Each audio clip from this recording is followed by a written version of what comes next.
2 days.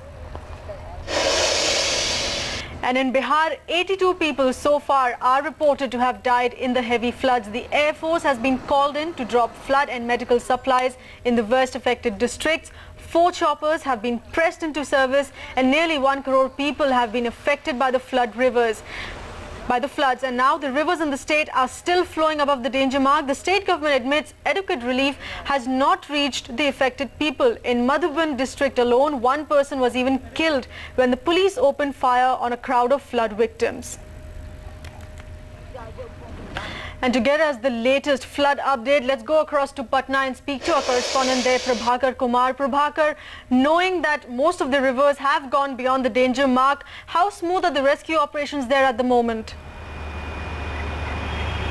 Sir, for last 2-3 days, the rescue operation here in Bihar has actually picked up because the flood have been here for last 25 days, but the pace at which the rescue operations were being conducted was far away from being satisfactory. But for last 2 days, after the Air Force and the Army has come in, the rescue operation has actually picked up. And this flood in Bihar has brought miseries to lakh of families. And the 4 kids of Muzaffarpur, they are actually orphaned because of the floods. Their parents had gone out to fetch food for them and they got stuck somewhere in the flood water. Have a look at the report.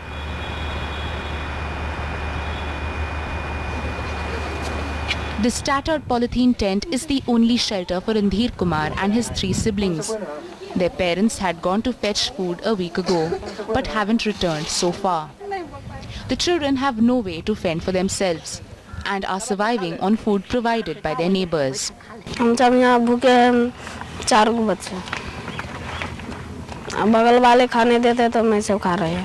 Randhir and his siblings cannot even leave the roof of their home where they have taken shelter.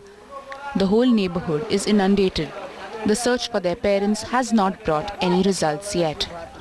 कुछ भोजन देकर करके रखे हुए हैं. इसका माँ बाबूजी पता नहीं है कि कब कहाँ गया नहीं गया. बाढ़ में फंस गया है और कहाँ है पता नहीं अभी. But the children are not giving up hope. While the whole neighborhood prays for the floodwaters to recede, these children too are praying that they may be reunited with mom and dad. Randhir meanwhile continues to learn his lessons every day, like he used to do during happier times. With Prabhakar Kumar in Muzaffarpur, in New Delhi, Jemima Rohekar. So this is how people of flood-affected Bihar are suffering, Sahar. Right, Prabhakar, but what about the panic situation? In that sense, are things under control? There was also a report from Madhubani district where 1 person was killed when police opened fire when they were being given relief packages there. Yes, sir, all these incidents are happening in the flood-affected area, and it's all because of the slackness on the part of the government in the flood relief operation, because people there are marooned, they are stuck, they need food to sustain themselves, they need shelter to sustain themselves, and if government is not able to reach them, it's most likely that there's a public uproar, and this firing incident was because of that. The government is now trying to reach out to them, but still there is a long way to go, seeing the scale of devastation caused in Bihar by a flood this year. All right, Prabhakar Kumar there. Thanks so much for giving us the update on the floods in Bihar. And it's not only northern India, there are also lakhs of families finding themselves cut off from their loved ones. In Muzaffarpur, 4 children are stranded without food and shelter, and that's what Prabhakar Kumar just told you about. But across the border, the flood situation is bad in Bangladesh as well. They're wreaking havoc with 81 deaths so far, and hundreds of thousands have been displaced. 38 out of 64